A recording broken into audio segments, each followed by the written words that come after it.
74% tan-negozji f'pajjiżna raw żieda fil-qliħ annwali jew irreġistraw l-istess livell ta' profitt matul l-2025 meta mqabbel ma' sena qabel. Uħud minn dawk li rreġistraw żidiet fil-qliħ saħansitra esperjenzaw tkabbir sa 30% aktar. Dan joħroġ mill-istħarriġ annwali tal-Kamra għan-Negozji Żgħar u Medji ippubblikat il-ġimgħa dwar il-qagħda tan-negozji matul is-sena l-oħra. Iż-żidiet fit-dħul annwali li esperjenzaw dawn in-negozji kienu wkoll akbar mill-qabża li raw fl-2024 fuq l-2023. Dawn iċ-ċifri jikkonfermaw l-andament mill-aktar pożittiv irreġistrat minn negozji f'pajjiżna, ferm differenti minn dak f'pajjiżi oħrajn tal-Unjoni Ewropea, grazzi wkoll għall-appoġġ kontinwu mill-Gvern immexxi mill-Prim Ministru Robert Abela permezz ta' diversi inċentivi u miżuri li joffru aktar stabbiltà fl-ekonomija lokali u iżjed flus f'idejn il-konsumaturi.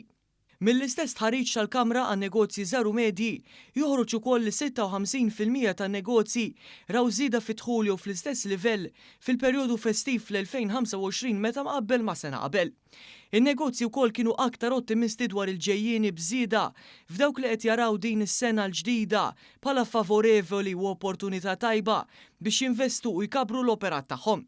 Dan kollu jingħaqad mal-istħarriġ tal-Kummissjoni Ewropea dwar l-andament fost in-negozji lokali f'Diċembru li sab livell rekord ta' ottimiżmu. Dan kien ikkonfermat ukoll mir-rapport tal-istess perjodu mill-Bank Ċentrali ta' Malta li ġie ppubblikat din il-ġimgħa.